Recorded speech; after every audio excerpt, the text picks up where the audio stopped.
اسرائیل اور ایران کے بیچ 12 روزہ تنازع کا خاتمہ ہو چکا ہے۔ فریقین جنگ بندی پر عمل کر رہے ہیں، جیت کے دعوے کیے جا رہے ہیں۔ اس بیچ اب سب کے ذہن میں یہ سوال ہے کہ اسرائیل نے اپنا دفاع کیسے کیا اور ایران نے کتنی میزائلیں داغی، کتنا نقصان ہوا۔ اس کی تفصیل اب سامنے آ چکی ہے۔ آنے والی رپورٹس میں ہم آپ کو تمام طرح کی جانکاری دیں گے۔ اسرائیلی رپورٹ کے مطابق ایرانی حملوں میں 28 افراد ہلاک ہوئے ہیں۔ 3238 افراد کو اسپتال میں داخل کروایا گیا، جن میں زیادہ تر کو معمولی چوٹیں آئی ہیں۔ ایران نے جنگ کے دوران اسرائیل پر تقریباً 550 بیلسٹک میزائلیں اور 1000 ڈرونز داغے۔ اگرچہ ان میں سے زیادہ تر کو اسرائیلی دفاعی نظام نے فضا میں ہی تباہ کر دیا، لیکن کم از کم 31 میزائلز رہائشی علاقوں میں گرے۔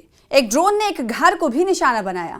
ان حملوں کے باعث 9000 سے زائد اسرائیلی شہریوں کو اپنے گھروں کو چھوڑنا پڑا، یعنی اسرائیلی شہری اپنے گھر چھوڑنے پر مجبور ہوئے۔ 13 جون کو اسرائیل کی جانب سے ایران کے جوہری ٹھکانوں پر اسٹرائیک سے لڑائی شروع ہوئی تھی۔ اسرائیلی خفیہ ایجنسی نے دعویٰ کیا تھا کہ ایران اب 15 جوہری ہتھیاروں کے قابل افزودہ یورینیم اکٹھا کر چکا ہے اور اس کی جوہری صلاحیتیں ایک فیصلہ کن موڑ پر پہنچ چکی ہیں۔ ایران کو جوہری ہتھیار بنانے کے مقصد سے اس نے ایران پر حملہ کیا تھا۔ اسرائیل کا یہ بھی دعویٰ ہے، جی ہاں، ایران کو جوہری ہتھیار نہ بنانے کے مقصد سے، یعنی وہ اس پر عمل آگے نہ کر پائے، اسی لیے حملہ کیا گیا۔ اسرائیل کا یہ بھی دعویٰ ہے کہ ایران اسرائیل کو صفحہ ہستی سے مٹا دینا چاہتا ہے۔ تو وہیں اسرائیل کے ساتھ جنگ میں ایران کا کتنا نقصان ہوا، یہ تفصیل آپ نے دیکھی۔ اب آپ کو بتاتے ہیں کہ اسرائیل کے ساتھ جنگ میں ایران کا کتنا نقصان ہوا ہے۔ اس کے حوالے سے ایران کی طرف سے کیا کچھ کہا گیا ہے۔ تہران نے دراصل تفصیل جاری کر دی ہے۔ تہران نے کہا ہے کہ 12 روزہ جنگ بندی کے دوران اسرائیلی فوج کے حملوں میں ہوئے نقصانات کی ہم تفصیل جاری کرتے ہیں۔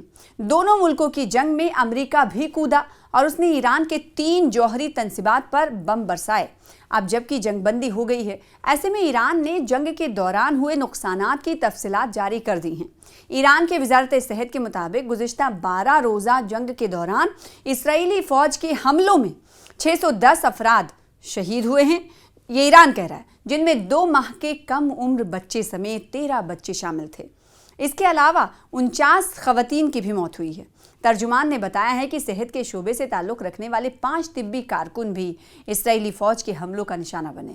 وزارت صحت کے ترجمان حسین کے نے تفصیلات سے آگاہ کرتے ہوئے بتایا ہے کہ اسرائیلی حملوں میں 4746 افراد زخمی بھی ہوئے ہیں، جن میں 971 افراد حال اسپتالوں میں زیر علاج ہیں، ان کا علاج چل رہا ہے، جبکہ 687 افراد کی سرجریز بھی ہوئی ہیں۔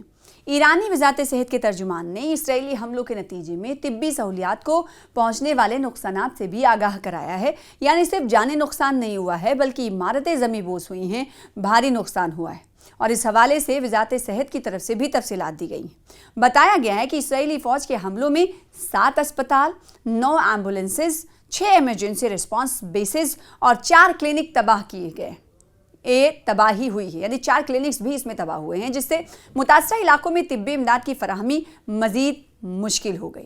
تو آپ نے اس رپورٹ کے ذریعے دیکھا کہ دونوں ملکوں کے درمیان جنگ جب ہو رہی تھی تو دونوں ملکوں نے کیا کچھ کھویا اور کیا پایا، اور آخر میں بس یہی کہنا ہوتا ہے کہ جنگ کسی مسئلے کا حل نہیں، کیونکہ جنگ ایک خود مسئلہ ہے۔